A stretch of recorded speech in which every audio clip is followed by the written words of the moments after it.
I've watched the series a few times, and I just realized maybe my question gets answered in the movie, which I haven't seen, so you can tell me that. But I have a pretty good grip on all the characters. But who is Diane? Who is Diane? Diane? Who is Diane? Yeah, like, does she exist? You don't think I answer that.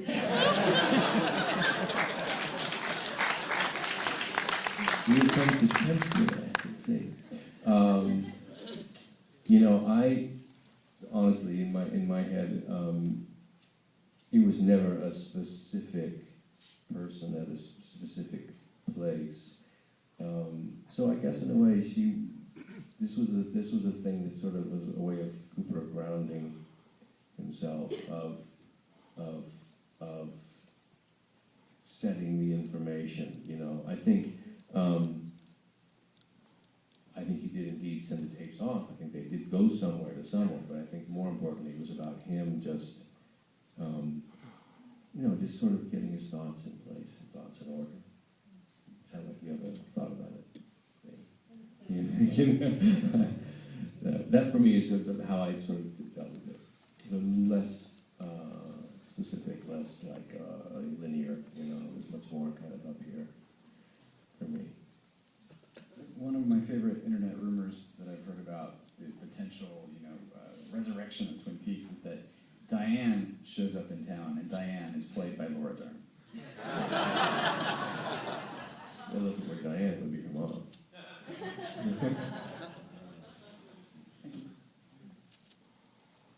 Hi, thank all of you for coming. I've got kind of a two-part question. Kyle, you and David have an amazingly synergistic collaboration to the extent that it's impossible to imagine any other actor playing those characters. It's like Scorsese and De Niro, except that you started out on a very expensive science fiction movie, and you had this cult novel by Frank Herbert that was almost like a third party to the collaboration. And as you mentioned, you got a reception that would have wrecked most directors' careers. Yet a couple years later, you and David came back with an absolute masterpiece that's still a cultural milestone. So how did that, amidst all that pressure and all that stress, how did your collaboration unfold? Also, what was it like working with David as opposed to Oliver Stone or Walter Hill, some of the other directors you guys have worked with? Second part, what was it like working with Dennis Hopper? What did you learn from him? Did he scare you on the set? Who came up with the Heineken line? What was it like? Okay. Dune, while we were filming Dune, David gave me the script to Blue Velvet. Read Blue Velvet, was immediately like, oh wow, this is, I think in the same reaction, it's like, oh, should I do this? Can I do this? I don't know, there's an ambiguity.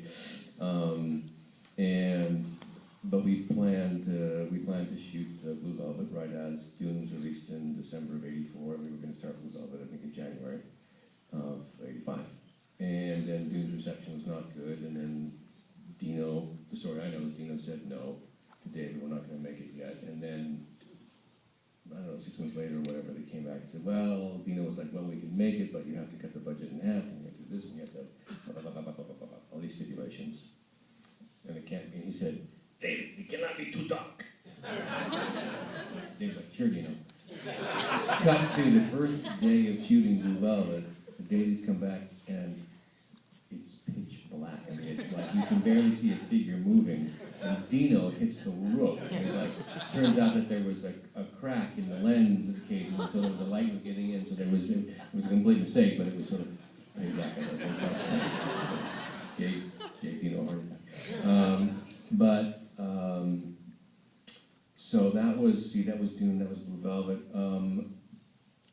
I waffled on Blue Velvet, to the point where I said, I don't think I can do this, I'm not going to do this. I sort of said no. And then David looked around, and then he came back around again, and then I realized that I have to do it. It didn't leave me. I said no, I walked away, but I couldn't get it out of my body. So thank God David came back and said, you're still my guy if you want to do it. And I said yes. David and Oliver Stone, it's apples and oranges. I work with Oliver sort of a peripheral way on the Doors.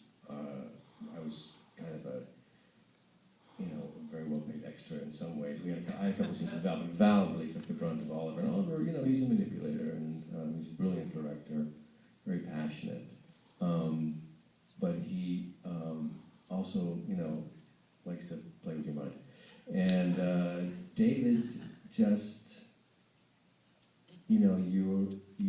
it's his world and everything, but you feel like a collaborator very much with David, and he really welcomes what you bring to the table. So, just two different, extremely talented directors. For me. I miss something. You gotta say something. Just you asked about Walter Hill. That's Walter's very much it's kind of firmly stylized. And there's not a lot of talk, and it's on the script, and you do it that way. But he's given me my best shots actually, and so there was a kind of green light that I got with him. But and it's true. I had some of the best times of my life working on Walter's films. But David has just this ebullience, as you all know, that's so infectious, and what he's going for is just so rewarding, even though it takes you to these dark places, as we said before, it's but I don't think I ever thought twice about doing Walter's films, but as I said, Wild and Hurt was a tough decision because you can see the scene where Harry Dean Stanton's face got blown off, and it was cut from the film, and things like that, but you go, you trust in his instinct, and so I've just been very blessed in that regard. Well, it was working with Dennis Hopper. Oh yeah, Hopper. Met Dennis, Blue Velvet, first day, we haven't filmed yet. I'm sitting on the back lot, Dennis comes up, and I'm just kind of hanging out with some of the guys from the Electric, and he comes in and he's dressed in like a houndstooth sport jacket, with slacks and shiny shoes, hair's back. He looks like a gray lion, and he's like, it's Dennis Hopper, and I'm like, wow. It was like, because I was scared to death. I knew he was coming that day and I was going to meet him. I was just so scared. And he was so nice and so kind. We laughed more on the set of Blue Velvet than I think I've laughed in any other film I've done, which is really weird. As you can imagine, we just had a great time. I mean, there were a couple of days when there was not much laughter with Isabella and Dennis, I'm sure. But we just, I don't know, he had a great sense of humor. And I didn't have to do much when he was... When he and I met for the first time on that stage, in that scene, he just drove the scenes, and I just was like, okay, I'm gonna do it now.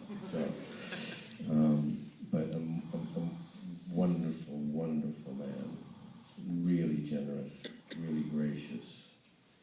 I really miss him. Hello. Hello. Thanks for coming, first of all. I also have two questions, but the second one's real quick, I promise. That's all right. Okay. Well, even just as a viewer of the show, it tends to stick with you for quite a bit afterwards. So I was wondering if there was anything in particular from within the world of Twin Peaks or from within the character that stayed with you long after filming. That's for everyone. Okay. Things that stayed with us. Something It that doesn't have to be that long. Yeah. From Twin Peaks. Yes. I still don't like Cherry Pie. My suit, I still have my suit. Have that.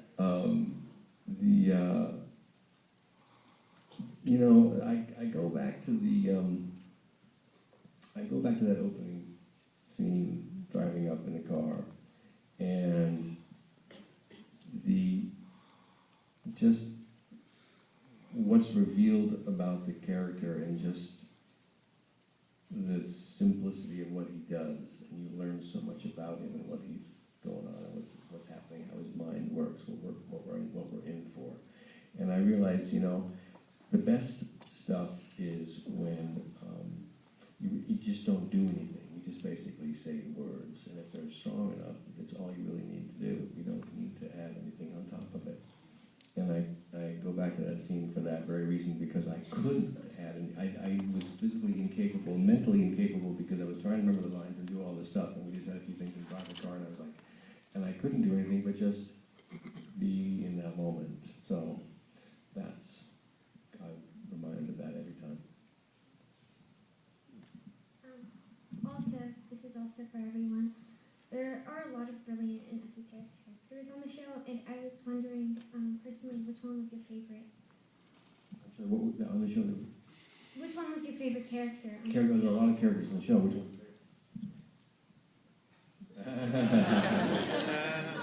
You know, I read this thing recently, you know, trying to prep a little bit to come out, and about Emerson, you know, and his love of nature and his positivity. And so Kyle's character, with that positivity and that you know, I have to take exception to the asexuality, you know, because I thought he was quite a lustful character, even though he was chaste, you know, and I guess that responds to the 1950s Catholic boy or something like that, you know, where Chaste is a good word. I think that's supposed to be what it is. yeah, well, it's from St. Augustine, you know, the Confessions. You've all read the Confessions in Latin, of course. And St. Augustine said, Da mihi castitatem sed nolo modo, which means, dear God, make me chaste, but just not yet. And it reminded me a little bit of Kyle's character, this kind of knight, you know, which is the way growing up in the 1950s, I thought of priests as that in the good old days, back before all the, you know, that they were knights dedicated to a cause, you know, and there was something about his character that I enjoyed so much for that. I really loved your character. I mean, I was so excited. I was such a snob at the time, too. And so you came on, you were like a breath of fresh air. It really was. I was excited he was coming out, you know. I was like, oh, really? You know? Well, you're very sweet, Julie. Thank you so much. And your music has inspired me on and on. But I remember that first day on the set, you know, where Cheryl Lee and Laura and I think it was Madgen were standing there, and here were these three soon-to-be iconic ladies said that David had told them about me. I told them about me, you know. And I, you know, thought that was a very pleasant thing to hear from those three on the first day, you know. And so it was just a great thrill. I had a good time. I forgot about this. Miguel Ferrar.